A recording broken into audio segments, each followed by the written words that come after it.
आज हम लोग डिस्कस करेंगे cell the basic unit of life का लेक्चर 5। इस लेक्चर में हम सेल ऑर्गेनेल्स के बारे में ही बात करेंगे।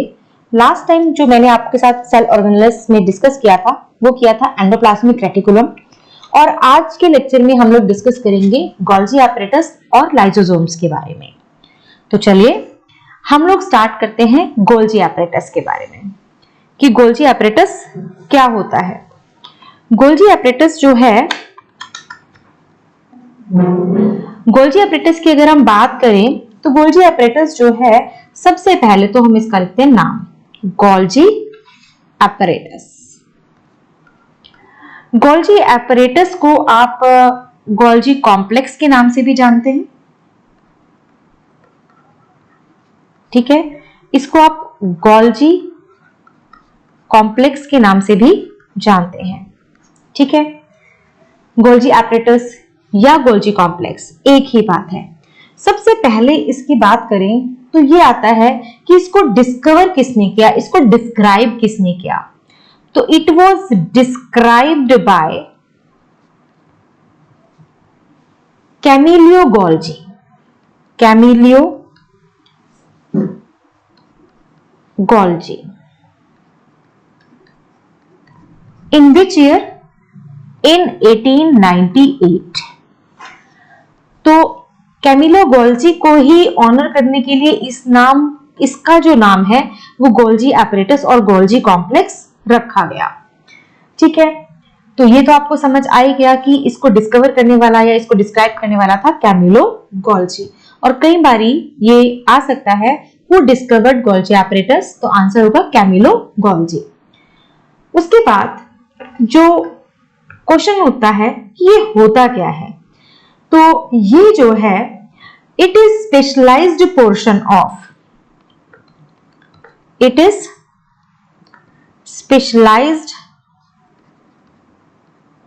Portion of smooth endoplasmic reticulum. Smooth endoplasmic reticulum, last time मैंने आपको बताया था एंडोप्लाज्मिक रेटिकुलम दो तरह का होता है, स्मूथ और रफ। तो जो स्मूथ एंडोप्लाज्मिक रेटिकुलम होता है ये उसका स्पेशलाइज्ड पोर्शन होता है मेंट फॉर सेल सिक्रेशन।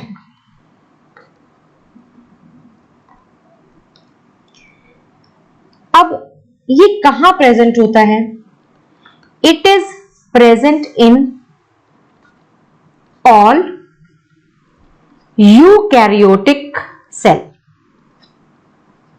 ये सभी यूकैरियोटिक सेल्स में प्रेजेंट होता है।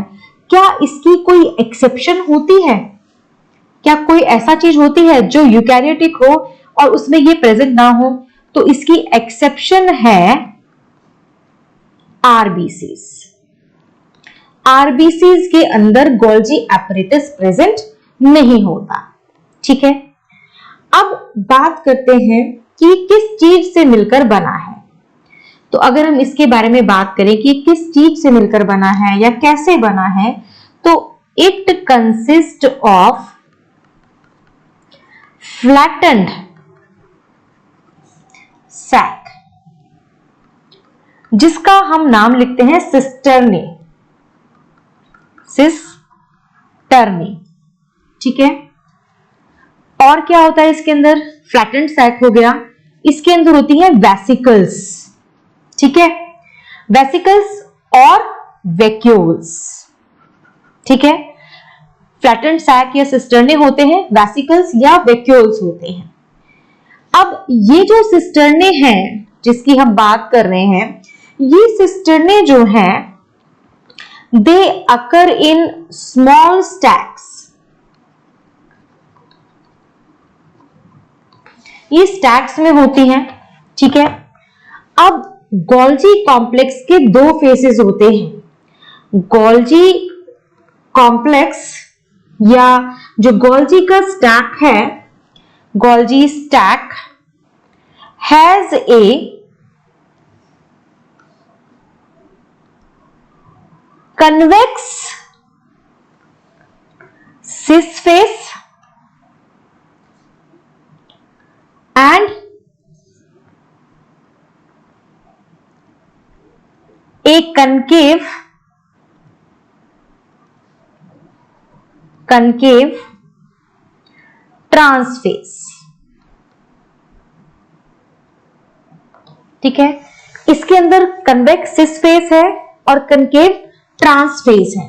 ठीक है, अब एक जो बहुत इंपॉर्टेंट बात है वो ये है कि जो सिस फेस है वो फॉर्मेटिव होती है। सिस फेस जो है फॉर्मेटिव होती है। ठीक है, and is towards the nucleus. ठीक है, और ये जो सिस फेस है ये फॉर्मेटिव है, मतलब इसमें फॉर्मेशन सबसे ज्यादा रहती है और ये न्यूक्लियस के टुवर्ड्स होती है। ठीक है, और सिस फेस क्या करती है? सिस फेस जो है ये आपकी रिसीव करती है vesicles from endoplasmic reticulum which join to form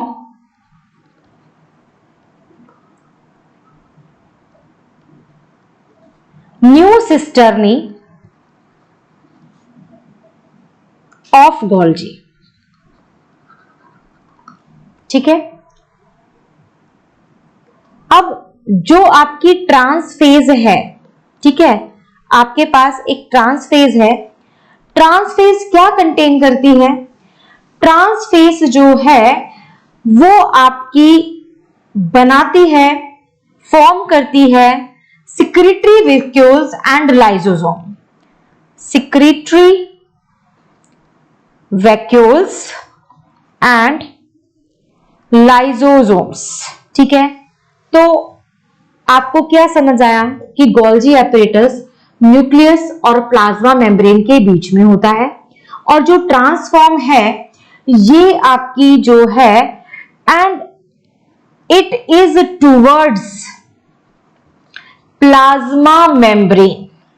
ठीक है, गोल्जी कॉम्प्लेक्स के दो फेज है, एक है सिस फेज, एक है ट्रांस फेज। सिस फेज जो है वो आपका न्यूक्लियस के टुवर्ड्स होता है। ट्रांस फेज जो है वो आपका प्लाज्मा मेम्ब्रेन के थ्रू के तरफ होता है। सिस फेज जो है ये वेसिकल रिसीव करता है एंडोप्लाज्मिक रेटिकुलम से।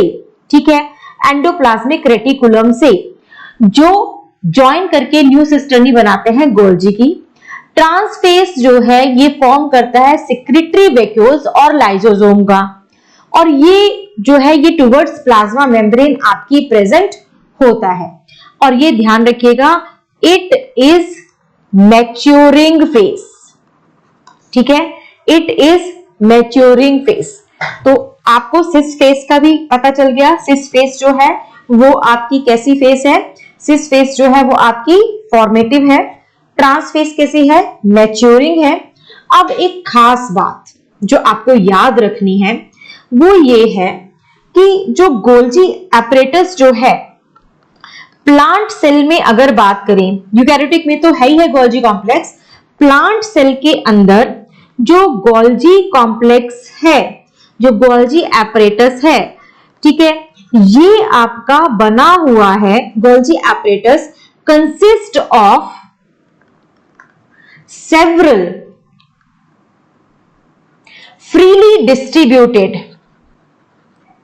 freely distributed subunits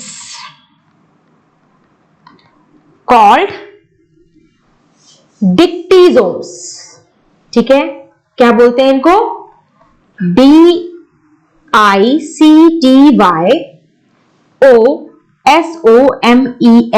डिक्टियोसोम्स। इनको आप डिक्टियोसोम्स बोलते हैं। मतलब गोल्जी एपरेटस जो प्लांट सेल में प्रेजेंट है वो फ्रीली प्रेजेंट है सब यूनिट्स के तौर पे, उनको आप डिक्टियोसोम्स बोलते हैं। अब जो ये चीजें बताई हैं मैं आपको इसको डायग्राम के थ्रू बताने की कोशिश करती हूं। जैसे कि ये मान लीजिए ये आपका एक सेल है, तो ये क्या है आपकी? ये है प्लाज्मा मेम्ब्रेन। ठीक है, अब चलिए हम इसके अंदर ड्रॉ करते हैं एक न्यूक्लियस। ये आपका जो मैंने बनाया है, ये एक एनिमल सेल का मैंने एग्जाम्पल लिया है। ठीक है, तो एनिमल सेल में आपको पता है जो न्यूक्लियस है वो आपका मिडल में जो है वो प्रेजेंट रहता है। ठीक है, ये आपका मैंने दिखाया है न्यूक्लियस। ठीक है, ये न्यूक्लियोलस, ये क्रोमेटिन फाइबर। ठीक है, और ये इसके अंदर भरा हुआ न्यूक्लियोप्लाज्म। तो ये आपको न्यूक्लियस का अगर डिटेल जानना है तो आप हमारा लेक्चर 3 इसके लिए रेफर कर सकते हैं, जहां पर आप इसको बहुत इजीली डिटेल में समझ सकते हैं। उसके बाद मैंने आपको बताया था कि इसके जो बाहर वॉल्स हैं वो आपकी होती हैं एंडोप्लाज्मिक रेटिकुलम की। तो ये आपका मैंने बनाया एंडोप्लाज्मिक रेटिकुलम। ठीक है, ये है आपका एंडोप्लाज्मिक रेटिकुलम। ये आपका एंडोप्लाज्मिक रेटिकुलम प्रेजेंट है। एंडोप्लाज्मिक रेटिकुलम पे मैंने बताया था कि कहीं कहीं आपके राइबोसोम्स जो हैं वो लगे हुए होते हैं, तो आप उसको बोल देते हैं रफ एंडोप्लाज्मिक रेटिकुलम। और अगर मैं बात करूं कि आपके इस वाले पोर्शन की कि ये कैसा है जिसपे कोई भी नहीं है, तो आप बोल सकते हैं स्मूथ एंडोप्लाज्मिक रेटिकुलम, और इसको आप बोल सकते हैं एंडोप्लाज्मिक रेटिकुलम। यहां हमने पढ़ना है गोल्जी एपरेटस। तो गोल्जी एपरेटस का मैंने आपको जैसे बताया कि गोल्जी एपरेटस की आपकी 2 फेजेस होती हैं, एक होती है सिस फेज और एक होती है ट्रांस फेज। तो ये आपकी क्या है, ये है आपकी प्लाज्मा मेम्ब्रेन। ठीक है, अब जो मैं यहाँ पे स्ट्रक्चर बना रही हूँ वो इस तरीके से मैं आपका स्ट्रक्चर बना रही हूँ। ये आपका मैं बनाने की कोशिश कर रही हूँ किस चीज की, गोल्जी एपरेटस की। ये है आपका गोल्जी एपरेटस। ठीक है, ये जो अभी मैंने ड्रॉ किया है ये इसमें है गोल्जी एपरेटस। तो ये तो होगी इसकी लोकेशन कि ये कहां प्रेजेंट है।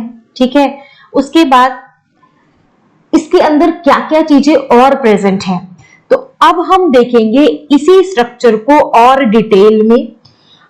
आपको क्या समझना है कि जो गोल्जी एपरेटस है उसके अंदर ये वाली जो फेस है जो आपकी न्यूक्लियस के पास है, इसको आप कहते हैं सिस या फॉर्मेटिव फेज। ठीक है, और जो ये फेज है जो प्लाज्मा मेम्ब्रेन के पास है, इसको आप कहते हैं ट्रांस फेज और मैच्योरिंग फेज।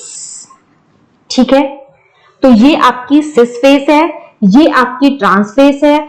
सिस फेज को आप फॉर्मेटिव फेज या फॉर्मिंग फेज कहते हैं, ट्रांस फेज को आप मैच्योरिंग फेज कहते हैं। और जो ये निकल रहे हैं ये हैं लाइसोसोम्स। ठीक है, या आप कह सकते हैं सिक्रीटरी वेसिकल्स।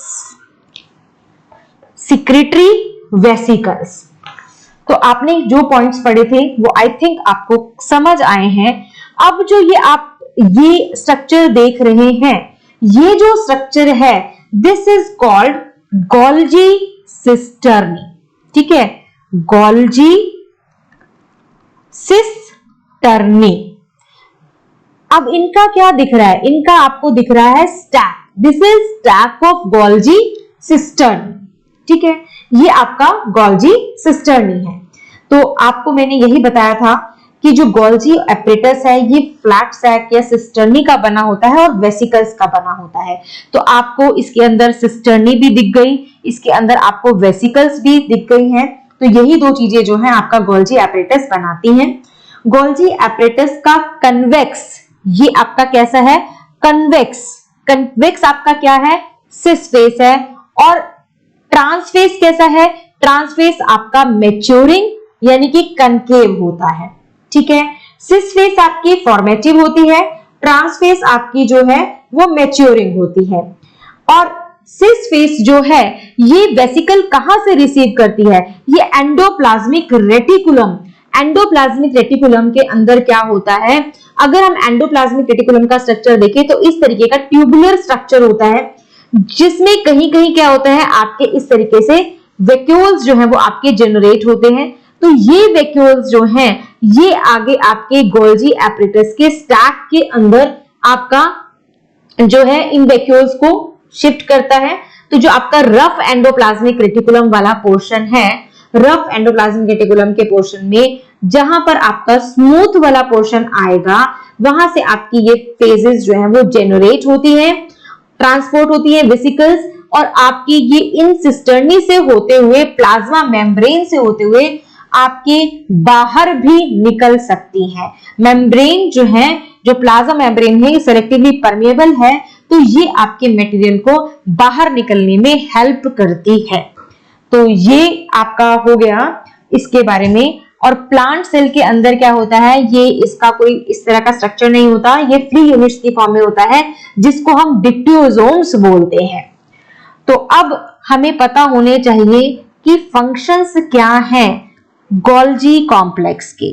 ठीक है, तो चलिए गोल्जी एपरेटस कह लीजिए, गोल्जी कॉम्प्लेक्स कह लीजिए, इसके फंक्शंस को हम लोग स्टडी करते हैं।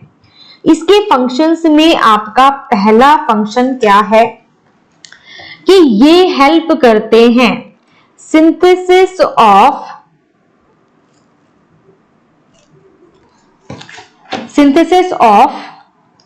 Cell wall. ठीक है, synthesis of cell wall, plasma membrane, ठीक है, लाइसोसोम्स, ठीक है, पॉलीसेक्राइड्स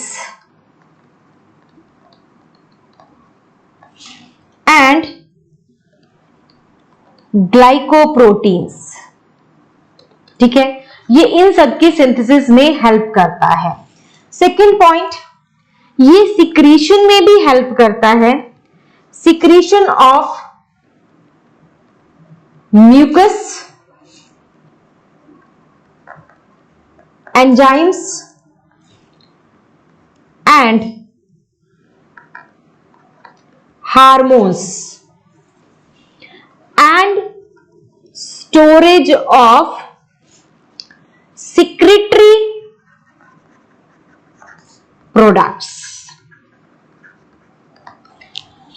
तो सिंथेसिस में हेल्प की, आप इनके नाम याद रखिए कि सेल वॉल की सिंथेसिस में, प्लाज्मा मेम्ब्रेन की सिंथेसिस में, लाइसोसोम्स, क्योंकि देखो सेल वॉल और प्लाज्मा मेम्ब्रेन की तरफ इसका ट्रांसफेस और मैच्योरिंग फेस है, तो वहां पे भी हेल्प कर रहा है। लाइसोसोम्स आपने देखा ही है, बनने में हेल्प कर रहा है, और जो सिक्रेटरी वेसिकल्स हैं उसके अंदर ग्लाइकोप्रोटीन, पॉलीसेकेराइड्स, ये सब सिंथेसाइज हो रहे हैं। और ये आपका सिक्रीशन किसमें करता है, म्यूकस की फॉर्म में, एंजाइम्स की फॉर्म में, हार्मोन्स की फॉर्म में, और स्टोरेज करता है सिक्रेटरी प्रोडक्ट्स की। उसके अलावा इसका एक और मेन फंक्शन है, थर्ड इसका जो मेन फंक्शन है वो है formation of acrosome in sperms and cell plate during cell division.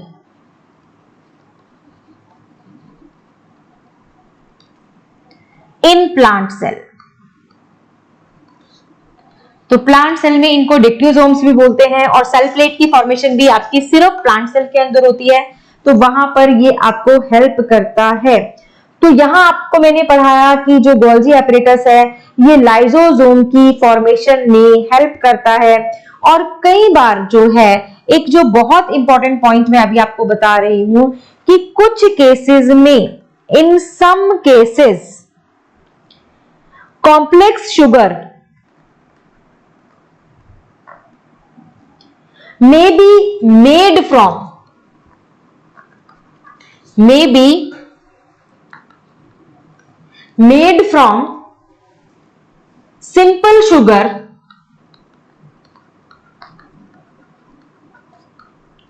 in the Golgi apparatus।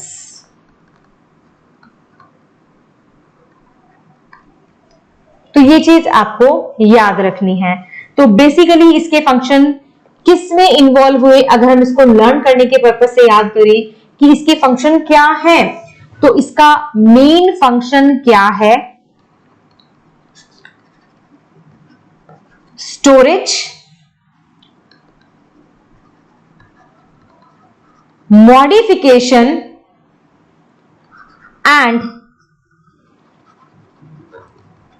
packaging of products in vesicles। ठीक है, यानी कि जो मटेरियल सिंथेसाइज हुए ईआर के पास वो पैकेज होते हैं और डिस्पैच्ड होते हैं वेरियस टारगेट्स को inside and outside the cell through the Golgi apparatus. ठीक है, तो इसका मेन फंक्शन क्या है? ये स्टोर करता है, मॉडिफाई करता है और पैकेजिंग करता है प्रोडक्ट्स की वेसिकल में। ठीक है, और ये जो आपका पूरा प्रोसेस है वो कैसे टेक प्लेस करता है? देखिए, मटेरियल जो है वो सिंथेसाइज्ड होता है, मटेरियल सिंथेसाइज्ड होता है near the endoplasmic reticulum. Material synthesise हो गया, ठीक है, उसके बाद ये डिस्पैच्ड भी होता है। ठीक है, कहां पर? टारगेट्स पे, जहां पर इनकी जरूरत है। Dispatch to various targets inside and outside the cell।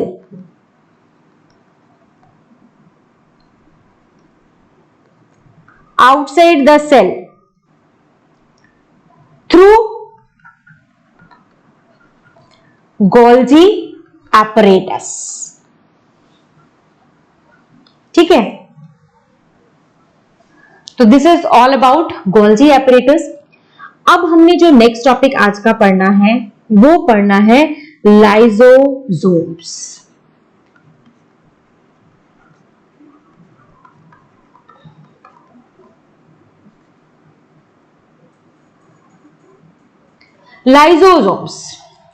Lysosomes जो हैं, इनका अगर एक नाम बोला जाए तो हम इनको जानते हैं suicidal bag of the cell. तो SUICIDE, suicide bags of cell.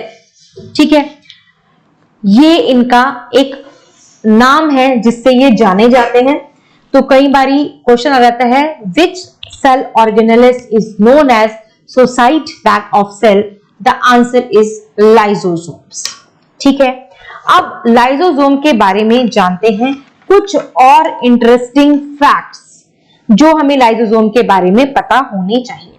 ठीक है, सबसे पहला interesting fact, found only in animal cell, मतलब प्लांट सेल में ये नहीं मिलते, ये सिर्फ एनिमल सेल में आपको मिलते हैं। दूसरी इंपॉर्टेंट बात, आपने एंडोप्लाज्मिक रेटिकुलम पढ़ा, ठीक है, उसके बाद आपने गोल्जी एपरेटस पढ़ा।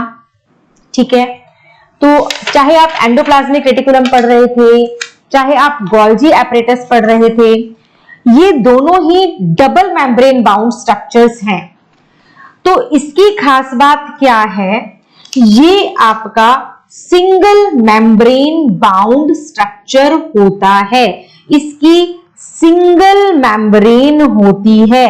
तो अगर आपसे कोई पूछे name any one cell organelle which is single membrane, the answer is again lysosome. ठीक है, अब उसके बाद बात ये उठती है कि ये होता कैसा है। ठीक है, अगर हम इसकी बात करें तो ये कैसा है? ये स्फेरिकल होता है। ठीक है, इट इज स्फेरिकल। ठीक है, it is spherical in shape. और ये क्या कंटेन करता है? तो ये कंटेन करता है, these contain digestive enzymes, digestive enzyme which are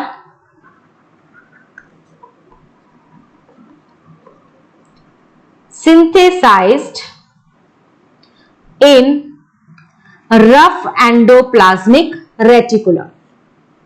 ठीक है, तो इसके अंदर बहुत सारे डाइजेस्टिव एंजाइम्स होते हैं जो सिंथेसाइज्ड होते हैं। कहां पर? रफ एंडोप्लाज्मिक रेटिकुलम में, और जो एंजाइम कंसंट्रेट होते हैं, कंसंट्रेटेड इन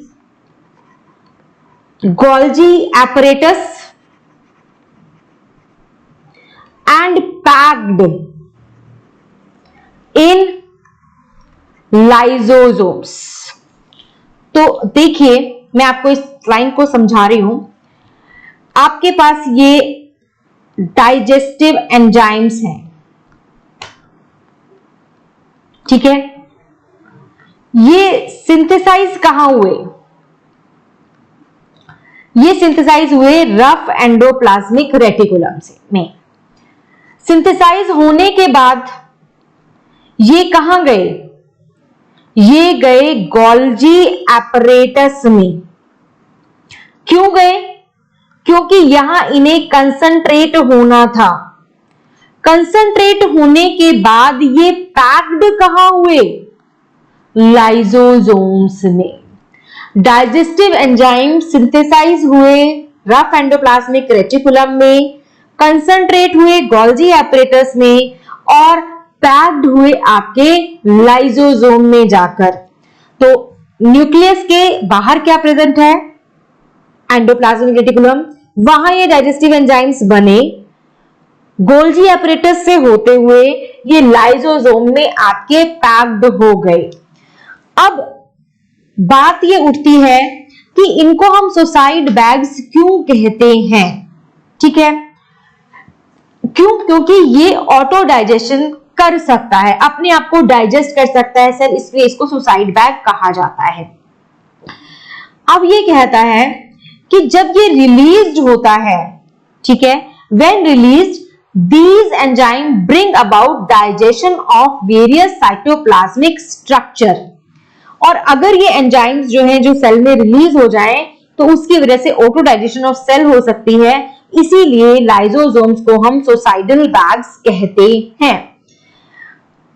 अब इसी चीज को मैं आपको दोबारा से बताना चाहती हूं। जैसे कोई फॉरेन मटेरियल है, वो आपका एंटर कर गया सेल के अंदर, जैसे कि कोई बैक्टीरिया है, ठीक है, बैक्टीरिया है या कोई फूड है।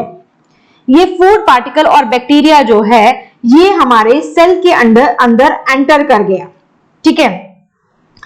और जो ओल्ड ऑर्गेनेल है, कोई ओल्ड ऑर्गेनेल है, ठीक है, जिसको आप चाहते हैं कि अब ये सेल में खत्म हो जाए, अब इसकी कोई फंक्शनिंग नहीं है, ठीक है, ओल्ड ऑर्गेनेल है। ये दोनों ही चीजें एंड अप होती हैं किसमें? लाइसोसोम्स में। लाइसोसोम्स में चाहे आपका कोई बैक्टीरिया हो, कोई फॉरेन मटेरियल हो, कोई फूड हो, ओल्ड ऑर्गेनेल्स हो, ये जो है एंड अप होती है लाइसोसोम में, जो इनको क्या कर देता है? इनको ब्रेकअप कर देता है इन स्मॉल पीसेस, ठीक है, ब्रेकअप कर देता है स्मॉल पीसेस में। क्यों कर देता है? Why? Why? Answer is they have digestive enzymes. वो डाइजेस्टिव एंजाइम्स जो आपके प्रोड्यूस हुए थे एंडोप्लाज्मिक रेटिकुलम में, आपके आगे मॉडिफाई हुए थे या कंसंट्रेट हुए थे गोल्जी एपरेटस में, और उसके बाद पैक्ड हो गए वो लाइसोसोम के फॉर्म में। यही डाइजेस्टिव एंजाइम आपके उन चीजों को डाइजेस्ट करने में, स्मॉल पीसेस में कन्वर्ट करने में आपकी हेल्प करते हैं, यानी कि सेल की हेल्प करते हैं। अब अगर हम इसका फंक्शन देखें कि इसका फंक्शन क्या है, what is the function of lysosome, तो लाइसोसोम का फंक्शन क्या है? पहला function, it protect the body from bacteria and virus.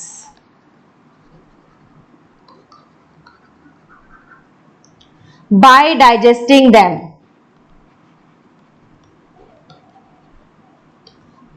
Second, they destroy old, worn out cell organelles। इस प्रोसेस का एक नाम है। नाम क्या है?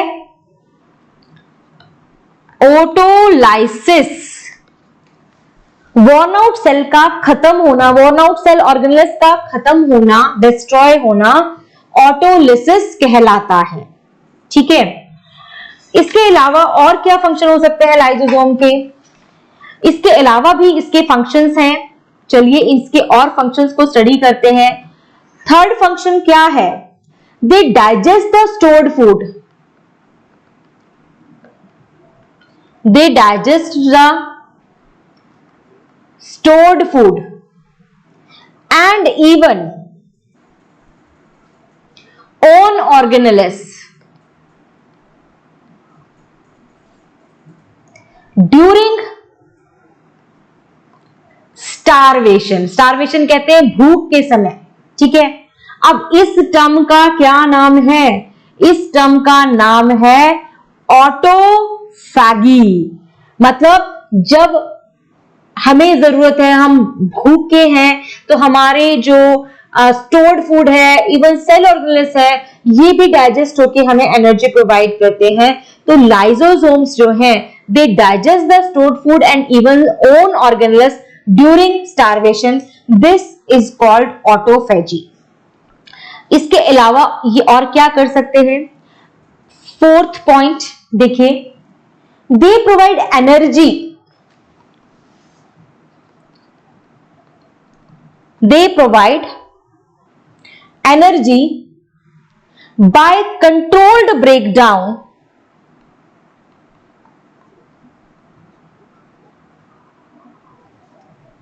of stored food substance।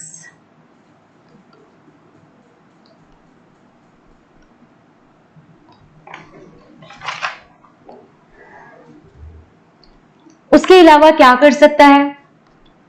उसके अलावा देखिए, जब किसी सेल का डेस्टिनी हो जाए कि उसे मरना ही है, ठीक है, उसको खत्म ही होना है, तो लाइसोसोम एंजाइम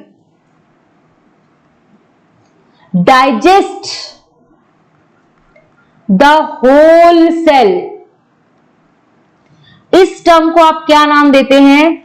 इस टर्म को आप नाम देते हैं ऑटोलाइसिस। ऑटोलाइसिस इससे पहले भी मैं आपको बता चुकी हूं। ऑटोलाइसिस आप उसको भी कहते हैं जब सेल ऑर्गेनेल्स खत्म होता है, और अगर पूरा का पूरा सेल डाइजेस्ट हो जाता है तब भी आप उसको ऑटोलाइसिस बोलते हैं। यानी कि लाइसोसोम जो है ये सेल ऑर्गेनेल को भी डिस्ट्रॉय कर सकते हैं, डाइजेस्ट कर सकते हैं, और ये पूरे होल सेल को भी डाइजेस्ट कर सकते हैं। और लास्ट पॉइंट जो है इसका वो ये है कि ये जो है they help in intracellular digestion, they help in intracellular digestion. जो सेल के बीच में होने वाला डाइजेशन है, इंट्रासेलुलर डाइजेशन है, ये उसमें भी बहुत हेल्प करते हैं। तो ये थी आपकी जानकारी गोल्जी एपरेटस के बारे में और लाइसोसोम्स के बारे में।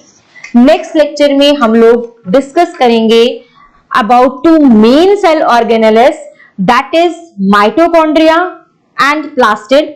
और प्लास्टिड में से ऑफ कोर्स हम लोग क्लोरोप्लास्ट को स्पेशल एम्फेसिस के साथ स्टडी करने वाले हैं। ठीक है, तो नेक्स्ट लेक्चर में मिलते हैं। और अगर आपको ये लेक्चर अच्छा लगे तो आप इसे प्लीज लाइक करें, फ्रेंड्स के साथ शेयर करें, सब्सक्राइब करें, और सब्सक्राइब जरूर कर लें ताकि आपको जो न्यू नोटिफिकेशंस आने वाली हैं वो आपको टाइम टू टाइम मिलती रहे, रिवाइज करते रहें। Thank you very much.